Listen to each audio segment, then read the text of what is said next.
Hello everyone, कैसे हैं आप सभी लोग। आशा है कि आप बहुत अच्छे होंगे। आज है 14 दिसंबर और 14 दिसंबर साल 2024 के हरियाणा करंट अफेयर इस पर्टिकुलर वीडियो में हम पढ़ने वाले हैं। आइए सेशन की करते हैं शुरुआत। आप सभी प्यारे बच्चों को राधे राधे, बहुत बहुत प्रणाम मेरी तरफ से। फटाफट वीडियो की शुरुआत करते हैं। कल आपसे सवाल पूछा था, उसका ठीक जवाब क्या होगा कि हरियाणा में कौन सा देश 1.25 मिलियन डॉलर का निवेश करेगा। तो हरियाणा के अंदर अमेरिका जो है ना, ये 1.25 मिलियन डॉलर का इन्वेस्टमेंट करने वाला है। और ये स्पेशली कौन से डिस्ट्रिक्ट में करने वाला है?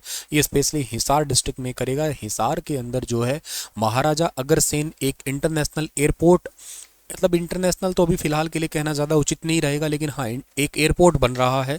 इन फ्यूचर के लिए इंटरनेशनल जरूर बन जाए, क्योंकि शुरुआती दिनों में उसका नाम इंटरनेशनल एयरपोर्ट के ऊपर ही बोला करते थे। जुलाई 2021 में उसका नाम जो है ना वो रखा गया था Maharaja Agrasen airport. National highway number कौन से पे पड़ता है? नेशनल हाईवे नंबर 9 पे, जो हरियाणा का सबसे लंबा नेशनल हाईवे है, जिसपे हिसार भी है, फतेहाबाद भी है, सिरसा भी है, रोहतक भी है ना। और इसके साथ साथ जो है ना अमेरिका के अंदर भी रिसेंटली 47वें नंबर के प्रेसिडेंट बने हैं, जिनका नाम क्या है? डोनाल्ड ट्रंप है, डोनाल्ड ट्रंप। हालांकि डोनाल्ड ट्रंप जो है ना वो 45वें नंबर के भी थे, और 46वें नंबर पे जो बाइडेन आए थे। 45 अमेरिका में क्या होता है कि लगातार 2 बार या ऐसे मतलब अल्टरनेट 2 बार, मतलब मैक्सिमम 2 ही टर्म में राष्ट्रपति बन सकते हैं। और यहाँ पे 4 साल का कार्यकाल होता है।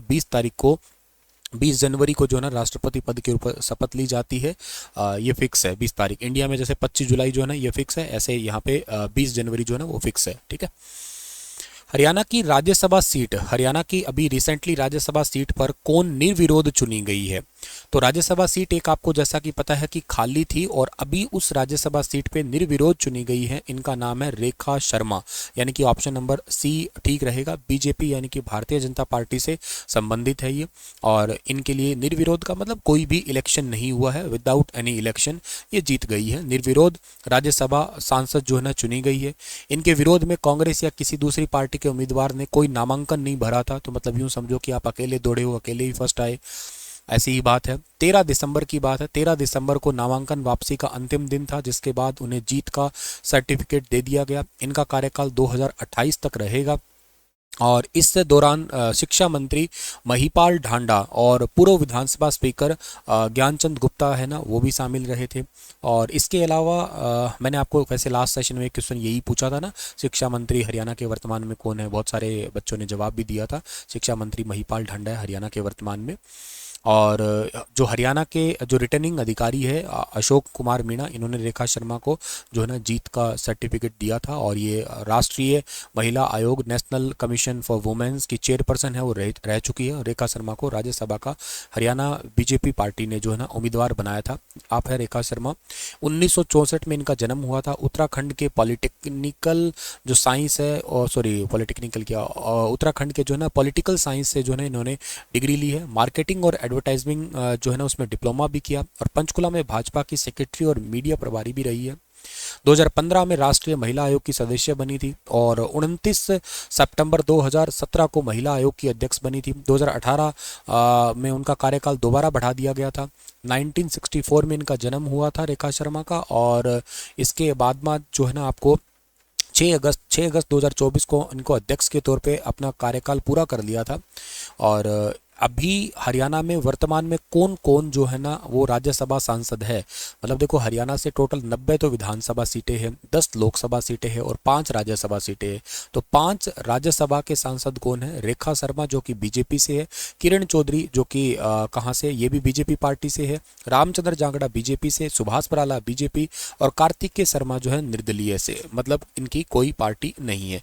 तो देखा जाए तो मोटे तौर पे हरियाणा के अंदर जो है ना अभी तो फिलहाल के लिए बीजेपी पार्टी ही मतलब नंबर 1 पे है। नंबर 1 पे इन द सेंस कि इनका बहुमत है ना भाई, बहुमत है जिसकी लाठी उसी की भैंस। हाँ, ये बात तो बिल्कुल सही है।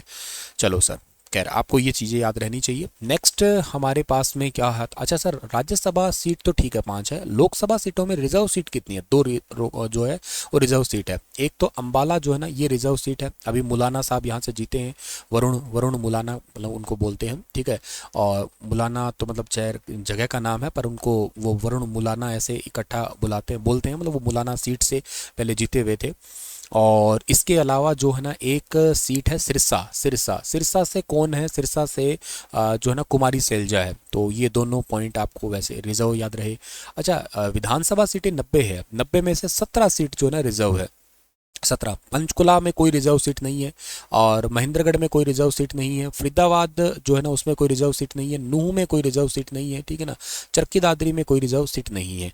ये वो जिले हैं जिनमें कोई रिजर्व सीट नहीं है। बाकी रिमेनिंग जैसे कुरुक्षेत्रा की बात करते हैं तो शाहाबाद हो गया, करनाल की बात करते हैं नीलोखेड़ी हो गया, फतेहाबाद की बात करते हैं तो हम लोग इसमें जो है रतिया हो गया, हिसार में उकलाना हो गया, ऐसे हर डिस्ट्रिक्ट में बाकियों में है। मतलब इन इन इन डिस्ट्रिक्ट में कोई भी रिजर्व सीट नहीं है हरियाणा में, ठीक है।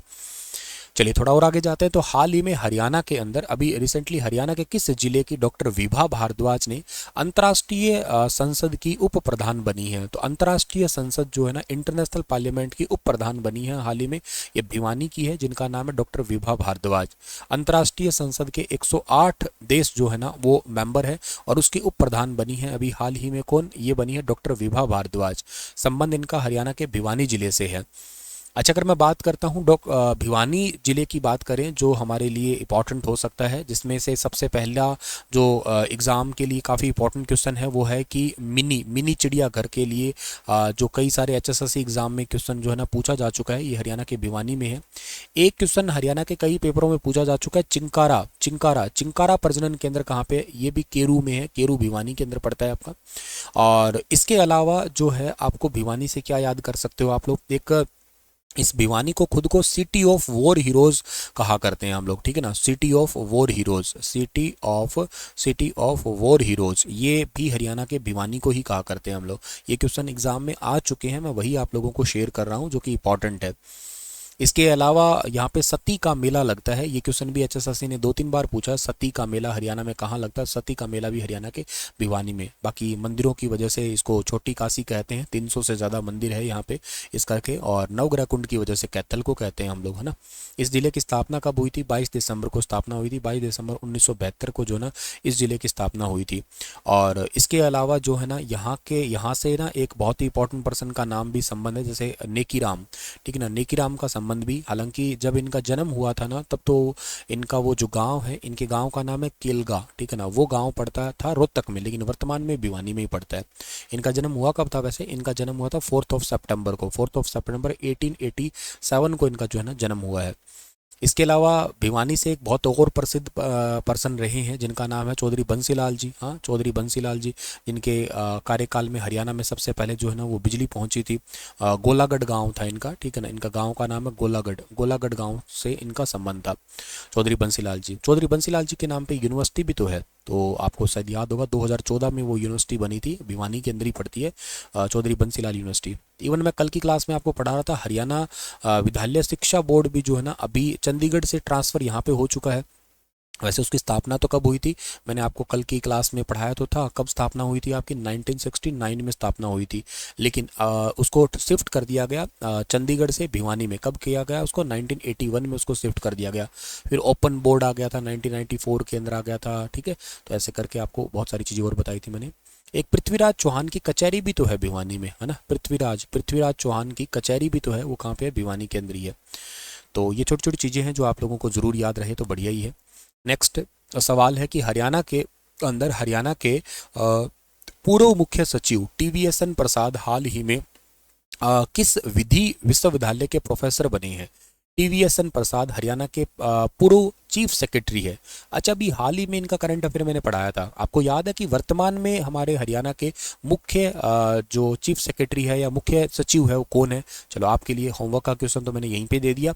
और अभी ये विधि विश्वविद्यालय के प्रोफेसर बने हैं नालसर लॉ यूनिवर्सिटी के, यानी कि ऑप्शन नंबर बी जो है ना इस सवाल का वो बिल्कुल ठीक रहेगा। नालसर लॉ यूनिवर्सिटी कहाँ पे पड़ती है? हैदराबाद में पड़ती है, और इस यूनिवर्सिटी के अभी ये लॉ प्रोफेसर बने हैं हरियाणा के पूर्व मुख्य सचिव TVSN प्रसाद।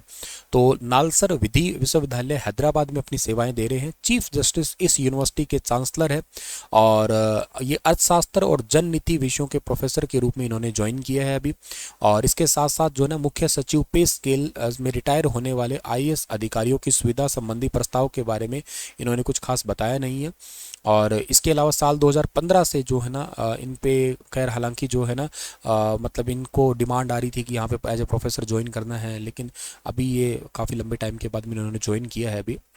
हालांकि इसके ऊपर कई सारे विचार विमर्श और भी चल रहे हैं, बट खैर हमारे एग्जाम पर्सपेक्टिव इतनी ही बात काफ़ी है कि NALSAR university of law Hyderabad के हरियाणा के पूर्व मुख्य सचिव जो है ना उन्होंने एज ए प्रोफेसर यहाँ पे ज्वाइन किया है। और chief justice of India Haryana के भारत के चीफ जस्टिस अभी कौन है 51वें नंबर पे, जिनका नाम है संजीव खन्ना, ठीक है ना, जिनका नाम क्या संजीव खन्ना अभी नवंबर में ही बने थे ये, और इनका कार्यकाल मई 2025 तक रहेगा, ठीक है। सभी के लिए बीमा इस मिशन को भी हाल ही में किसने स्टार्ट किया है? तो सभी के लिए बीमा इस मिशन को स्टार्ट अभी हाल ही में भारत के प्रधानमंत्री जी ने किया है। असल में इस क्वेश्चन को मैंने पढ़ाया, लेकिन इसमें से क्वेश्चन एक और निकल सकता था, तो वो मैंने एक और बना लिया आपके लिए। अभी रिसेंटली बीमा सखी योजना स्टार्ट हुई है। 18 से 70 साल की उम्र की महिलाओं के लिए इसको बनाया गया है, और वित्तीय साक्षरता और बीमा जागरूकता पे ये केंद्रित योजना है। इसमें 3 साल तक का ट्रेनिंग होगा, वजीफा इनको मिलेगा, और इसके साथ साथ जो है ना विकास एजेंट LIC एजेंट बनते हैं या कोई विकास अधिकारी बनते हैं, उसके ऊपर 2 लाख महिलाओं के लिए जो ना रोजगार सृजन करना इसमें शामिल है। सभी के लिए बीमा इस मिशन को मजबूती मिलेगी, ठीक है ना। और एक्चुअली ये ऑलरेडी योजना तो स्टार्ट ही थी, लेकिन हरियाणा में अब ये जो है ना वो एक्चुअली एग्जीक्यूट होगी। अब ये सामाजिक सुरक्षा बढ़ेगी, गरीबी जो है वो खत्म होगी। महाराणा प्रताप बागवानी विश्वविद्यालय में भी महिलाओं के लिए कुछ किया गया था। एक ड्रोन दीदी कार्यक्रम स्टार्ट हुआ था। देखो 495 एकड़ में फैला हुआ ये एक बहुत बड़ा रिसर्च वाला और बागवानी महाविद्यालय है, और इस पे 5 स्कूल भी हैं। इसका टारगेट भी क्या है, जो फसल है, फसलों में विविधता, मतलब अलग अलग फसल है वो बोई जाए, और के साथ साथ बागवानी टेक्नोलॉजी है उसको बढ़ावा मिल सके। और पानीपत से भी हरियाणा में बेटी बचाओ बेटी पढ़ाओ है, उसका कार्यक्रम को भी स्टार्ट किया गया था। महिलाओं को बैंक सखी, बीमा सखी और कृषि सखी इसके रूप में ट्रेनिंग देना महिलाओं के लिए अलग अलग कार्यक्रम है वो हरियाणा में स्टार्ट हो चुके हैं। मातृत्व अवकाश को बढ़ा के 26 सप्ताह कर दिया गया है। वित्तीय समावेश और जन धन योजना जैसे कार्यक्रम स्टार्ट किए गए, जिसमें 30 करोड़ महिलाएं हैं, उनको लाभ मिल रहा है और आने वाले टाइम पे भी मिलेगा। स्वयं सहायता ग्रुप जो है ना, सेल्फ हेल्पिंग ग्रुप है, इन पे भी जोर दिया गया है, जिनमें 10 करोड़ से ज़्यादा महिलाएं हैं अब तक जुड़ चुकी है। लखपति दीदी अभियान है, ये भी चलाया गया है। इसके कारण 1.15 करोड़ महिलाएं हर साल 1 लाख से ज़्यादा जो है ना वो कमाने के लिए सक्षम हुई है। इसके अलावा जो ना किसान कल्याण निधि है, सुकन्या समृद्धि योजना है, आवास और लघु व्यवसायों के लिए निधि है। तो ऐसे कई सारे जो है ना योजनाएं हैं ट्रांसफ़र की गई है अभी हाल ही में। बेटी बचाओ बेटी पढ़ाओ तो आप सबको पता है 22 जनवरी 2015 को हरियाणा के पानीपत से स्टार्ट किया गया था, जो कि ministry of women and child development और स्वास्थ्य और परिवार कल्याण मंत्रालय और शिक्षा मंत्रालय, इन तीनों का प्रयास है। ध्यान रखना HSSC ने ये वाला सवाल तो कई बार पूछ लिया है, लेकिन इन फ्यूचर देख लेना आपको ना ये तीनों ऑप्शन में देंगे, और एक ऑप्शन दिया जाएगा ऑल ऑफ दीज। ज़्यादातर बच्चे देख लेना इसके ऊपर लगाएंगे। तुम्हें इस चीज़ को ध्यान रखना, ये हाईलाइट मैं इसलिए कर रहा हूँ, महिला एवं बाल विकास मंत्रालय तो है ही है, के साथ साथ स्वास्थ्य और परिवार कल्याण मंत्रालय भी है और शिक्षा मंत्रालय भी। इन तीनों का कॉम्बिनेशन है ये, इसी के द्वारा स्टार्ट किया गया बाल लिंगानुपात और एक्चुअली ओवरऑल सेक्स रेशियो को सुधारने के लिए, ताकि टारगेट यही है कि बालिकाओं के अधिकारों की रक्षा हो सके ओवरऑल। हाल ही में किस नेशनल पार्क में मार्बल डग ये पक्षी देखा गया है? बहुत लंबे टाइम के बाद में ये बर्ड देखा गया है, और ये देखा गया है सुल्तानपुर नेशनल पार्क में। ए वाला ऑप्शन जो है ना इस सवाल का ठीक रहेगा। भूरे सफेद पंख वाला मध्यम आकार का बतख है ये, बड़े सिर और हल्की आंखों के पैच है, मछलियों और जलीय पौधों पर निर्भर है ये। अंतर्राष्ट्रीय प्रकृति संरक्षण संघ ने इसे विश्व स्तर पर संकटग्रस्त के रूप में जो है ना वो टैग किया जा चुका है। दुनिया भर में ही इसकी मतलब लगभग खत्म ही हो चुका है ये। जनसंख्या में इसकी गिरावट के कारण निवास स्थान पर विनाश और शिकार बताया गया है। लगातार इसका लोग शिकार कर रहे हैं इस करके, और इसका मूल जो स्थान है वो यूरोप का है। ये गर्मियों के महीनों में जनरली प्रजनन करता है, और ये लगभग साफ जो जगह है ना वहाँ पे रहता है, साफ पानी में आमतौर पे रहता है ये। और भिंडावास और के साथ साथ जो है ना सुल्तानपुर, इनको तो वेटलैंड साइट का दर्जा दिया जा चुका है। दिल्ली NCR में शायद ये कभी नहीं देखा गया है। लास्ट टाइम 2022 में भिंडावास वेटलैंड में इसको देखा गया था, और 2000 के दशक में इसको गुड़गांव वाले इस इलाके में देखा गया था। पिछले अवलोकन जो सर्वे हुए हैं उनमें गुजरात और राजस्थान में देखा गया था ये। इसके अलावा सुल्तानपुर नेशनल पार्क है, ये पक्षी प्रेमियों के लिए एक स्वर्ग स्थान माना जाता है ये। और इसके अलावा जो प्रवासी पक्षी है सितंबर में पार्क में आना स्टार्ट हो जाते हैं, मार्च अप्रैल तक इस पार्क में रहते हैं। गर्मी और मानसून के महीनों के दौरान पार्क में कई स्थानीय पक्षी है उनकी प्रजातियां निवास करती है। 1971 में पार्क के अंदर सुल्तानपुर झील 1.21 वर्ग जो इलाका है ना, उसको पंजाब वन्य जीव संरक्षण अधिनियम 1959 की धारा 8 के तहत अभ्यारण्य का दर्जा मिला था। फिर जुलाई 1991 में वन्य जीव संरक्षण अधिनियम 1972 के अंतर्गत इसको नेशनल पार्क का दर्जा दे दिया गया था। और यह पार्क हरियाणा के गुड़गांव जिले में आता है। दिल्ली से लगभग 50 किलोमीटर दूर है और गुरुग्राम से लगभग जो है ना ये 15 किलोमीटर दूर है। इसमें स्तनधारी में काला हिरण, नीलगाय और इसके अलावा जो ना होंग हिरण है, सांबर है, तेंदुआ है। पक्षियों में साइबेरियन क्रेन है और ग्रेटर फ्लैमिंगो है। इसके अलावा जो ना डेमोइल सेल क्रेन है। तो ये साइबेरियन पक्षी यहाँ पे आते हैं ज़्यादातर। और इसको 2021 में भिंडावास और सुल्तानपुर को जो है ना वो टैग दिया गया था रामसर का। आज भारत में टोटल 85 रामसर साइट है। ठीक है, चलिए आपके लिए क्वेश्चन छोड़ के जा रहा हूँ कि हरियाणा का किस जिले के अंदर एनएच नेशनल हाईवे 334P पर भारतीय राष्ट्रीय राजमार्ग प्राधिकरण NHAI national highway authority of India ने देश का दूसरा मानव रहित टोल प्लाजा स्टार्ट कर दिया है। ये कहाँ पे किया है बताइए इसके बारे में विस्तार से। NHAI इसकी स्थापना कब हुई थी ये भी बता सकते हो मुझे। National highway authority of India आपको पता है ना, एक तो BRO है इंडिया में, बॉर्डर रोड ऑर्गेनाइजेशन, जो कि पहाड़ों पे या ये बॉर्डर पे सड़क बनाता है। NHAI क्या करता है, प्लेन एरिया पे सड़क बनाता है। तो ये NHAI की स्थापना कब हुई थी ये बताना मुझे आप लोग। ठीक है, थैंक यू, राधे राधे।